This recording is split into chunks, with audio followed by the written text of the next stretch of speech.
Hello, and I'm tardy to the party. Now, I am really tardy this time because it's been almost 4 weeks from filming day since I posted my last video. And I have some excuses. I would say about 75% of the time I would have filmed, I was busy. The other 25% I've just been lazy. But I'm filming now, and in this video, in case you didn't look at the title for whatever reason, I am going to be reacting to my old Why Giants Are Slow video, which, at least as of now, is my most popular video. Why am I looking at it? Because, one, I haven't seen it in forever, and for this next reason, and two, I want to see how wrong I got my physics, because I did that before I ever took a physics course, and from what memory I do have of it, I know it was entirely wrong. But yeah, I'm going to go ahead and look at it. If I remember, I'll put a link to it in the description. And yeah, let's go ahead and dive in.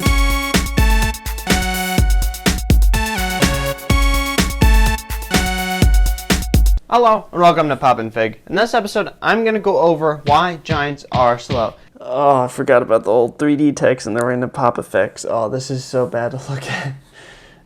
My old editing techniques. I've come a long way. Now, we've seen in the movies and other mediums how like giant characters, not like Hulk size, but even larger, commonly move slower in their walks and the way they move their arms, etc. Now, why is that? Well, that is what I'm going to go over in this video. Now, don't worry, there will not be scientific terms for two reasons. A, that is not necessary, and I'll use mathematical terms. And B, I wouldn't know what on earth to say in the first place. So, with that, I hope you enjoy. The intro itself isn't bad. It's probably around the same I normally do, if not a little bit shorter, which I should still try to copy again. Yeah, I like how I talked nice and clearly and stuff like that. But yeah, actually, I kind of don't have any complaints so far, so that's good. This video is somewhat aged well, other than the 3D effects. Okay, so I came up with this little formula known as the size to gravity ratio. Now, I'm really only using size as height and gravity as 30 feet, since that is around its maximum pole speed. So, if you want to change it a little bit, like change size to mass and stuff like that. Okay, so where I heard the 30 feet, I think, because me being a stupid American, or stubborn American rather, was not wanting to use actual physics. So I think 30 feet, I think it's still inaccurate for what I was trying to do. I think I was trying to equate to the 9.8 meters, which is gravitational acceleration, because gravity pulls at a certain rate on everything, like uniformity all around. And then you wouldn't really do size. You would still, I think, try to do mass, but that's more or less if you want to do momentum. I haven't looked at physics stuff in a while, so hopefully what I'm saying is still relatively accurate. Okay, so the size to gravity ratio. How would I use this? So I'm approximately 6 foot. I'm around there. So if I were to jump, let's say my feet get 3 feet from the ground, and then it would land. How long did that take? So if we put that in, gravity pulls at around 30 feet per second. Okay, yeah, everyone knows that that's completely false. Basically, I was looking at a little bit of velocity, I think, more or less, when I was looking at that. Actually, no, it was velocity, because I was looking at distance over time. So how gravity works, it's not completely velocity. Velocity is affected by acceleration. So if something is accelerating at a certain rate, that means your velocity is changing at a certain rate. So, for example, if you throw a ball up, it will start to go slower as it moves through the air. That's because gravity is pulling it down in the opposite direction. So the rate of change it basically has is more or less your acceleration or deceleration, depending on what direction you're looking at. Yeah, the math is still screwy. So if I were to plug that in, the original was 3 to 30, but now this new one is 30 to 30. So it would take at least 1 second for me to land. That is the major component on why giants, for example, are far slower in appearance, because gravity is less effective on them as it is to us. So the higher the number you are on this size to gravity ratio, the less gravity affects you. The smaller the number, especially in the fractions, the more gravity affects you.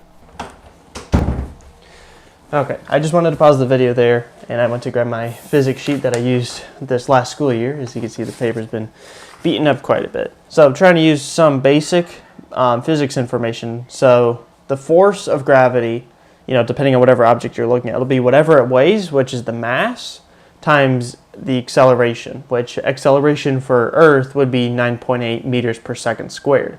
And that is the unit for acceleration. Now, momentum takes time, multiplies that basically by a factor of time, Hopefully that makes sense, and hopefully I'm saying all of that right. If not, sue me in the comments. Don't actually sue me, I don't have that much money.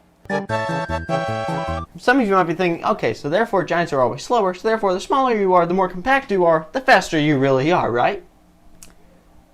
In a way, yes. Now, if I were to move like this, like I'm moving my arm about 2 feet, that seems like okay. But if I were to be ground more, it would probably look like this, though, from a distance. That's exactly what I was talking about. So, am I moving faster or not? Am I faster or not than my smaller self? Well, it depends on how you're looking at it. From that point of view, yes, you are slower the larger you are. However, that doesn't mean the distance you cover is less. So there are some insects. Sorry, I didn't search them up though. Still for examples. But there are some insects that are pretty fast, but not setting any record for us larger organisms. However, scientists have said that if some of these insects were larger, like maybe to our size or maybe not as large, they could actually surpass the speed of cheetahs. But let's say it can move 5 times its length. So this is pretty much a 5L equals X. I'll just say X being the distance it covers, L being the length. So let's say for an insect that's 2 inches long and it can move 5 times its length within 1 second, which means it covers 10 inches. I'm sorry for those of you that use the metric system. That's basically velocity right there, with me saying 10 inches per second. So, kind of close for not knowing anything about physics at this point. A few minutes later. Oh, okay, that hurts to watch. But it's not completely wrong. There are some concepts that I would end up learning that kind of work, mainly with the velocity part. Kind of writing it was completely wrong. All I had was the distance side of it, or whatever I used, inches or feet. But yeah, no, that did not work out well. Let me take a look at this real quick. A few moments later. Okay, I'm going to try to redeem myself here, and that is by trying to properly explain what I was talking about with this example, with the arm and joint moving example. So, I'm going to use a wonky equation, actually physics accurate. Just trust me on this. There is angular momentum, which is an L for whatever reason, equals torque, which is basically force, but extra steps in order for the rotational stuff, or angular stuff rather, times time. Basically, what torque is that it's essentially your radius, and I'll get into what exactly that means in a bit, times your force times sine your angle. And sine, which looks like sin, which it should be, is basically, honestly don't know how to explain it. If I were to do an example of, let's say you have your finger and you're just going like this, you can figure out what kind of force it had, what your acceleration of it was, and what, it weighs because you need mass in it. That is your factors of force, is mass times acceleration. Now, if you're adding the rotational stuff, I'll just use this example. Let's say you have like a point where you're moving your finger down and you're gonna rotate it. So let's say this is your pivot point, so you go down here and then it's like boom, almost as if you have string on your fingers. So if you wanted to figure out what your rotational bit was, you want to find your radius, which would be the distance of the turn. Like if this is your pivot point that you're rotating around, what is the distance between your actual thing and that pivot, and then your angle, which in this case would be 90 degrees. Now, in an arm example, so you would have your force. I honestly don't know what the acceleration would be because I'm lazy, but let's just say force is established, which when I'm going to contrast the normal human to the giant person, let's just say acceleration is the same, but mass will change when it comes to force. The things that would change would be radius and time, because your angle, we'll say, is the same between the two examples. Your acceleration would be the same. The only things differing would be your mass, the time it all takes, and your radius. So in an arm example, if you're going like this, your radius would be this entire part of your arm. So from here to your fingertip, which I know that'll vary between person and person.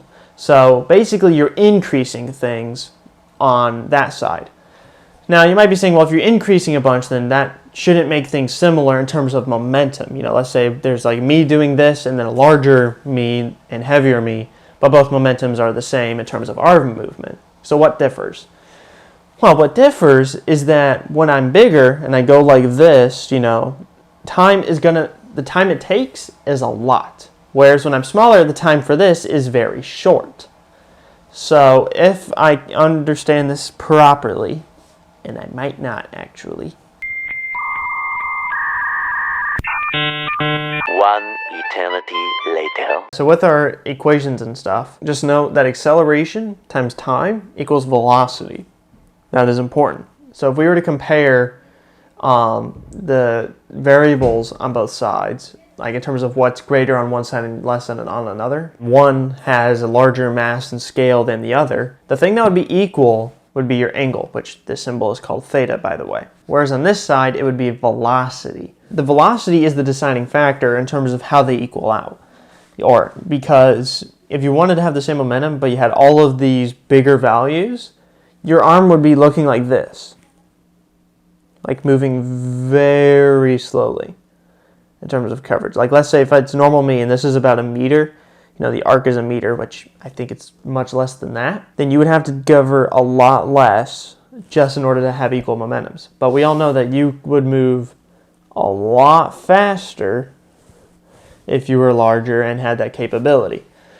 So basically what I was trying to say with the whole why giants are slow, it is because of, I don't think it would be conservation of momentum. It's just that if you're larger and you were to use more force than those who were smaller, then it would then you would be covering more, even if your movements look like they're slower.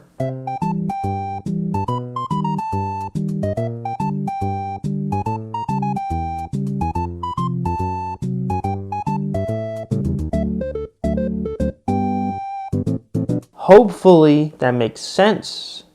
This will take forever to edit. Alright, now that is all I have for this video, and I hope you enjoyed it. If you're new to this channel, then please check out my other videos, preferably this one, the last one I've done, and future ones I've done if they've come out at this point. But please subscribe and ring the bell, that way you get notified when I release a video, because it takes me forever to actually release a video. But I promise I'll try to do better on that. But yeah, that is all I have. I hope you enjoyed it, and sayonara.